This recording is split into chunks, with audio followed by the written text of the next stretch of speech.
누군가 나를 힘들게 했을 때 그 친구도 과연 어디까지 용서를 해야 하는가 하는 겁니다. 여러분들은 자기를 엄청 힘들게 했던 친구를 경험해 본 적들이 있을 거예요, 다들. 이런 친구들 만났을 때는 매주 이제 얼굴 보는 것 자체가 굉장히 고역이에요, 그죠? 그리고 내가 이 친구를 너무 미워하고 싫어하기 때문에 그 시간 자체가, 내 인생에서 그 시간 자체가 너무 괴롭고 지워버리고 싶은 그런 때가 있을 수도 있습니다. 그런데 오늘 성경은 우리에게 용서하라고 얘기를 해요. 용서하라.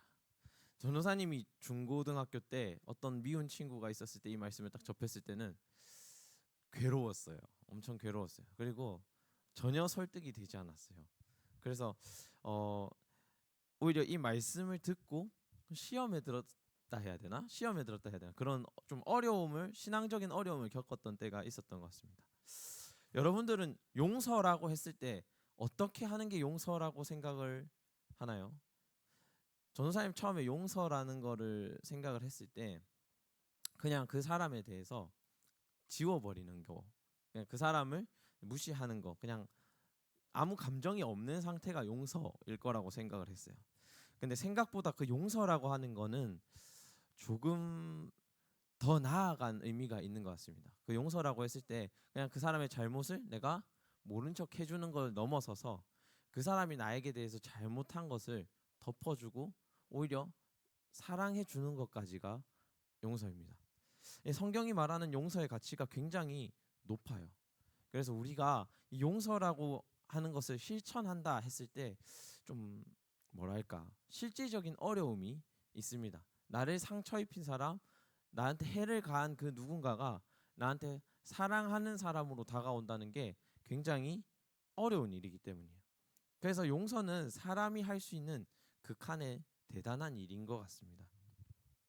마태복음에 오늘 말씀에 이렇게 나와 있습니다. 베드로가 나와 이르되 주여 형제가 내게 죄를 범하면 몇 번이나 용서하여 주리이까? 7번까지 하오리이까? 예수께서 이르시되 내게 이르노니 7번뿐 아니라 7번을 70번까지도 할지니라. 여기서 7번을 70번까지도라는 말은 숫자적인 개념일 수도 있겠지만 사실은 이제 7이라는 숫자가 이스라엘 사람들한테 있어서는 굉장히 상징적인 숫자예요. 완벽함을 이야기하는 숫자로 7을 자주 사용하는데 완전한 것을 더 완전하게 할 정도로 용서해라라는 의미로 예수님께서 쓰신 걸로 보입니다. 한마디로 네가 할 수 있는 용서는 다 해라. 할 수 있는 데까지 용서해라. 이 말인 것 같습니다. 근데 이 말씀 자체가 굉장히 좀 시험에 들죠, 이제 사실상. 왜냐하면 내가 원수를 상대로 나한테 해를 가하는 사람을 상대로 내 극한까지 사랑을 해야 할까? 그렇게 해야 할 만한 필요가 우리에게 있을까? 그리고 그렇게 했을 때 나는 누가 위로해 주나?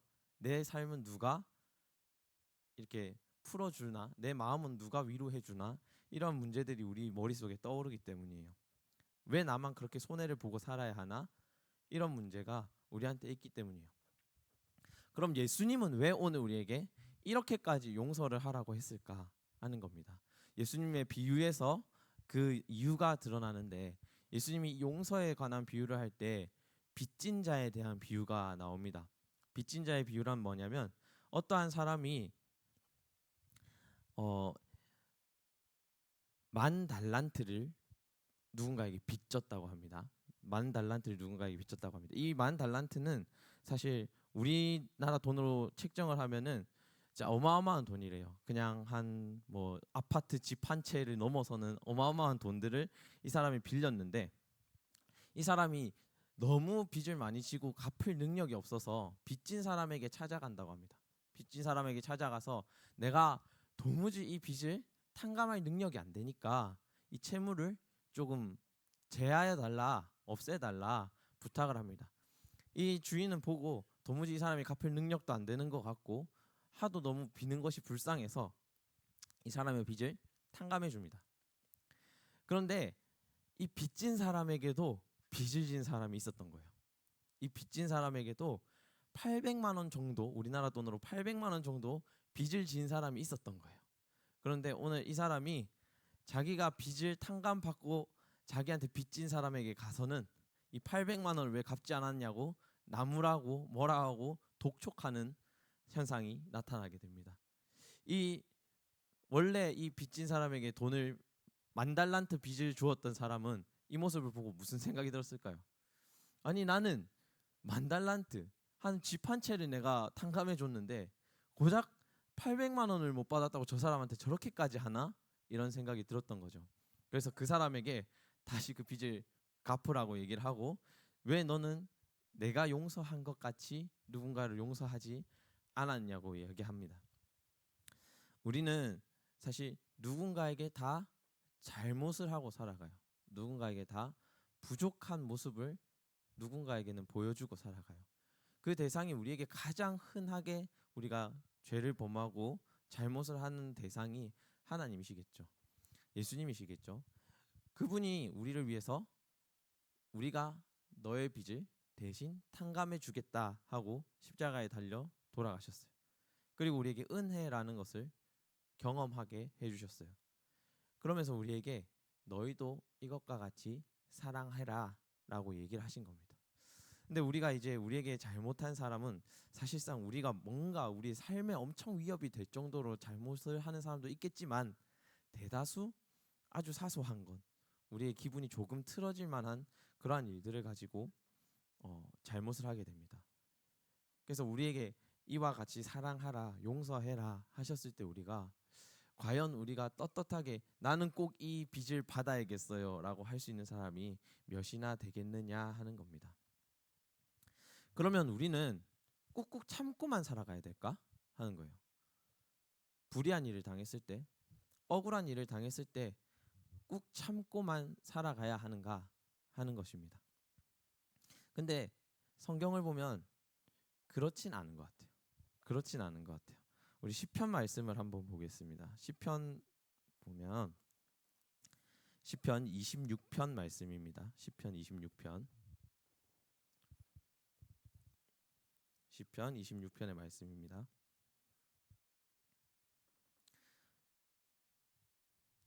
제가 읽겠습니다. 내가 나의 완전함에 행하여 싸우며 흔들리지 아니하고 여호와를 의지하여 싸우니 여호와여 나를 판단하소서. 여호와여 나를 살피시고 시험하사 내 뜻과 양심을 단련하소서. 주의 인자하심이 내 목전에 있나이다. 내가 주의 진리 중에 행하여 허망한 사람과 같이 앉지 아니하였사오니 간사한 자와 동행하지도 아니하리이다. 내가 행악자의 집회를 미워하오니 악한 자와 같이 앉지 아니하리이다. 여호와여 내가 무죄함으로 손을 씻고 주의 제단을 두루 다니며 감사의 소리를 들려주고 주의 기한 모든 일을 말하리이다. 이렇게 보면 미워하는 대상이 있어요. 이 시편은 다윗의 시라고 합니다. 우리가 다윗은 믿음 중에서 가장 하나님 앞에 합한 믿음을 가지고 있었다라고 판단하는 사람 중에 한 명인데, 다윗의 시들을 여러 가지 보면 오늘 나온 것보다 더 독한 말을 기도로 뿜어낼 때가 있어요. 내가 누구를 미워하고 내가 원수 중에 누군가가 잘못됐으면 좋겠고, 정말 심하게는 저 집이 완전 망해버렸으면 좋겠습니다 하나님 하고 저주하는 기도가 담겨 있을 때도 있습니다. 우리가 이러한 억울한 마음들, 분노의 감정들이 있는 거예요. 그죠? 이거는 우리가 밖으로 표출하지 않으면 안 되는 것들이 우리 안에 분명히 있는 거예요. 근데 이것을 누군가에게 내가 싫어하는 그 대상에게 행했을 때 이것은 폭력이 됩니다. 폭력이 됩니다. 그래서 오늘 다윗은 자기가 선택한 방법이 하나님께 판단을 맡기는 거예요. 하나님, 내가 완전함에 행하였고 저 사람들과 같이 하지 아니하였고, 그러니 하나님께서 판단해 달라 맡기는 겁니다. 신앙인이라고 하는 거는 다른 세계를 보는 사람인 것 같아요. 우리가 평소에 지내는 사람들을 바라볼 때에 한계가 있습니다. 안 되는 것들이 있어요. 그리고 그 사람을 바꾸지 못하는 것들이 있어요. 그런데 거기서 끝나는 것이 아니라 신앙인은, 하나님을 믿는 사람은 하나님이 능력이 있으시고 살아 계시다는 걸 인지하는 겁니다. 우리 가운데에 어떤 문제가 생겼을 때에 해결할 수 없구나 낭망하는 것이 아니라 그것을 하나님께 맡겨드리고 하나님이 일하시는 분이라는 것을 인지하는 게 바로 신앙인인 것 같습니다. 우리가 용서를 행할 때에 기억해야 될 게 이거란 겁니다. 우리가 저 사람을 벌하지 않아도 우리 대신에 판단하시는 분이 있다는 것을 기억하는 겁니다. 왜 나를 힘들게 하는 친구를 용서해야 할까? 일단 우리가 그 어마어마한 은혜를 체험했기 때문입니다. 두 번째는 우리를 사하여 주신 그 하나님이 정의로운 분이시고 어떻게 판단하시는 분이라는 걸 우리가 알고 있는 겁니다. 하나님이 우리를 악으로부터 자유하게 하시는 분이라는 걸 우리가 인지하는 겁니다. 그때 우리가 용서가 가능해요. 전도사님이 아직 뭔가 신앙생활을 올바르게 하지 않았을 때 전도사님과 자주 다투던 친구가 있어요. 근데 그 친구가 좀 악질적이었거든요. 그래서 중학교 고등학교 올라오는 내내 그 친구에게 좀 항상 괴롭힘을 좀 당했었어요. 그 신앙을 가지고 이 사람을 아직 미워하는 상태인데 교묘하게 하나님께서는 그런 날에 그 사람과 나를 붙이시는 경향이 있어요. 고등학교 3학년 올라갔는데 한 번도 같은 반이 되지 않았던 그 친구와 같은 반이 되게 됩니다. 근데 웬걸 그 친구와 꼭 옆자리에 앉게 됩니다. 그래서 1년을 그 친구가 같이 앉아야 되는 상황이 생긴 거예요. 너무 불편하죠. 왜냐? 초등학교 때부터 고등학교 2학년 올라올 때까지 계속 싸웠던 친구거든요. 계속 괴롭힘이 있었던 친구고 이 친구를 통해서 다른 친구들한테도 굉장히 괴롭힘을 많이 당했었던 때가 있었거든요. 그러니까 전도사님이 봤을 때 이 친구를 용서할 수가 없는 거예요. 너무 용서할 수가 없는 거죠. 근데 신앙이 들어오고 처음으로 이 친구를 놓고 기도해 본 적이 있어요. 처음에는 이만큼 화가 올라오고 분노가 올라오고 내가 용서해야 되는데 안 된다는 것 때문에 늘 마음이 아팠는데 하나님이 자유하게 하는 말씀을 하나 딱 주시는 겁니다. 이 친구를 통해서 내가 너를 세우겠다 하시는 말씀이에요. 저는 안 믿었어요. 왜냐? 그 친구가 저한테 인생에 한 번도 도움이 된 적이 없기 때문에 절대 믿을 수가 없었거든요. 그런데 어느 날 제가 이렇게 공부를 하고 있는데 너무 안 되는 거예요. 공부를 하고 생겨해 본 적이 없으니까 당연히 안 됐겠죠. 전도사님이 부끄럽지만 고등학교 2학년 때까지 내신 등급이 7등급, 8등급을 오갔었거든요. 그러니까 공부를 하려고 하는데 이게 되겠어요? 안 되는 거예요. 근데 어느 한 친구가 이렇게 쓱 보더니 그 옆에 있던 제가 아까 그 말했던 친구가 이렇게 쓱 보더니 네가 공부하는 방법이 틀렸다 얘기하는 거예요. 속으로는 네가 뭔데 나를 판단하는 이러면서 이제 이러고 있었는데 이 친구가 옆에서 한 문제를 딱 찝어주면서 제가 못 풀고 있던 한 문제를 딱 찝어주면서 너가 요렇게 했으면 할 수 있었을 거야 이러면서 이제 해주는 겁니다. 그 뒤로 그 친구가 1년 내내 제 옆에서 그 하는 것을 봐주는 거예요. 그래서 1년 동안 제가 공부를 놓지 않고 계속 가지고 갈 수 있게 도와주시는 겁니다. 근데 처음에 이제 그 진행되는 동안에는 전혀 그건 느끼지 못했죠. 하나님이 이 친구를 사용하셨구나 느끼지 못했는데 돌아보니 그 친구를 사용하셨다는 겁니다. 그래서 전도사님이 공부하는 내내 그 친구가 큰 도움이 돼서 성적이 많이 올라갔어요. 좀 자랑을 하자면 거의 모의고사를 볼 때는 1등급, 2등급 뭐 이렇게 나올 정도로 많이 올라갔어요. 8등급, 1등급까지 가는 거 굉장히 쉽지 않거든요. 여러분은 공부해 보셔서 알겠지만 그 친구가 그만큼 많이 도움을 주는 사람으로 바뀌었다는 겁니다. 우리가 기도의 능력을 무시할 때가 있어요. 신앙인이지만 눈에 보이든 나타나지 않기 때문에 무시하는 경향이 있어요. 그런데 기도를 했을 때 하나님은 뭔가를 없는 것을 뿅 하고 나타나게 해주시는 분이 아니라 변화를 주시는 분입니다. 여러분들의 마음 가운데 여러분들이 기도하고 있는 그 대상 가운데에 또 어떤 현상들 가운데 변화를 주시는 분입니다. 그리고 그 변화에 우리가 순종하게 하시는 분이에요. 그렇게 해서 우리가 변화되는 겁니다. 용서도 마찬가지죠. 우리 마음이 안 되는 거예요. 그 친구가 변하지 않는 거예요. 그런데 우리가 그 안 되는 것을 놓고 기도했을 때 하나님께서 우리 안에 마음을 주신다는 거예요. 한 번쯤 다가갈 용기를 주시고 한 번쯤 용서해 볼 수 있는 사랑을 주시고 그 다음 이 친구를 통해서 더 하나님께서 나아가고자 하는 계획 가운데로 우리를 인도하신다는 거예요. 그게 바로 용서라는 겁니다. 용서는 내가 부족함을 인정하고 다른 사람을 정죄할 자격이 없다는 것을 인정하는 거예요. 하나님 앞에 저 사람도 나도 연약하다는 걸 인정하는 거예요. 그리고 그 하나님의 계획 속에 우리가 함께 있다고 동의하고 인정하는 결단인 거예요. 여전히 용서하지 못하는 누군가가 있다고 하면 하나님께 우리에게 용서하는 마음을 달라, 그 사람을 한 번쯤은 사랑해 볼 수 있는 용기를 달라고 우리는 기도해야 하는 겁니다. 어떠한 사람의 결단이 있습니다. 제가 한번 읽어보겠습니다. 해가 뜨면 또 새 하루가 시작되듯이 우리를 계속해서 새로운 피조물로 바라봐 주십시오 하는 기도입니다. 어떻게 보면 우리가 용서라고 하는 것을 할 때 이 마음이 우리 안에 있어야 될 것 같습니다. 우리는 날로 새로워지는 존재라고 말씀에 나와 있어요. 믿음으로 예전 것이 없어지고 날로 새로워지는 존재라고 이야기합니다. 그런데 진짜일까요? 진짜일까요? 우리는 사실은 새로워질 수 없는 사람들입니다. 왜냐하면 우린 사람이잖아요. 그죠? 사람이 그 탈을 바꾸고 벗는다는 거는 굉장히 거의 불가능에 가깝다고 생각이 들 정도로 안 되는 일입니다. 그런데 성경은 이렇게 표현합니다. 새 옷을 입혔다. 하나님께서 너희에게 새 옷을 입혔다라고 하는 겁니다. 우리의 속사람은 늘 더러워지고 낡아지고 썩어지지만 하나님이 그렇게 보이지 않게 새 옷을 늘 입히신다라고 표현합니다. 그게 하나님 앞에 새로운 피조물이 됐다라고 이야기합니다. 우리에게 용서가 필요한 이유는 그런 거예요. 우리가 그렇게 새 옷을 하나님을 통해서 입은 거예요.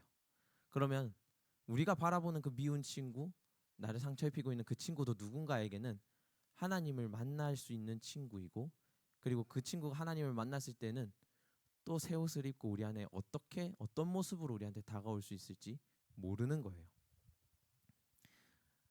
그리고 전도사님이 이 말씀들을 묵상하면서 떠오른 게 있습니다. 우리 안에 가장 용서할 수 없는 누군가가 있어요.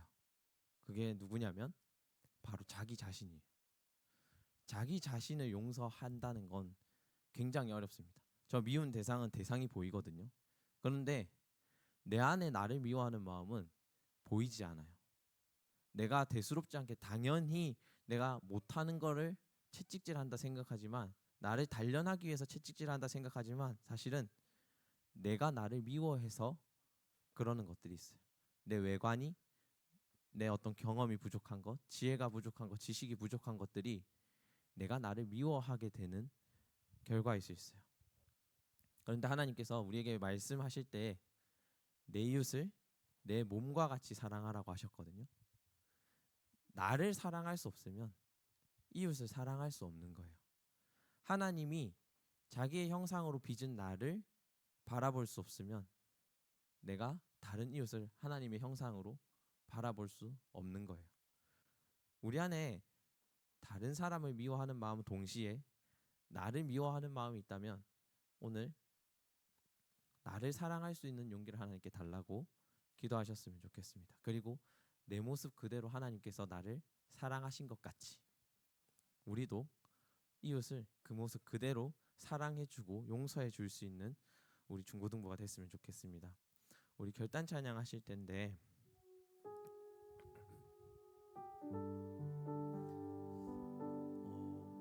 정말 하나님이 우리 모습 그대로 인정해 주신 거예요. 부족하구나 한 그 모습은 채우시고 예쁜 모습은 조금 더 하나님께서 칭찬하여 주시면서 우리 이곳까지 이끌어 오셨습니다. 여러분들과 동행하시는 그 하나님을 만났으면 좋겠어요. 그래서 하나님께서 주신 그 은혜대로 여러분들이 또 한 주를 살아갔으면 좋겠습니다. 이 한 주 한 주 예배 드리는 게 굉장히 작은 시간이거든요. 근데 이 한 주 한 주의 결단을 1년을 쌓으면 52주예요. 내 모습 중에서 가장 부족한 부분을 한 주에 하나씩 바꿔가면 한 해가 지날 때 52번이 바뀌는 거예요. 결코 작지 않은 시간입니다, 여러분. 내 인생의 내 단점을 하나 바꾸기도 힘든데 52주간을 그렇게 꾸준히 하나님과 동행하며 바꾼다면 여러분들의 삶이 바뀌는 게 당연한 거예요. 그래서 이 예배 시간에 우리가 결단하는 이 시간을 소중히 여기셨으면 좋겠습니다. 우리 같이 결단하며 찬양하겠습니다.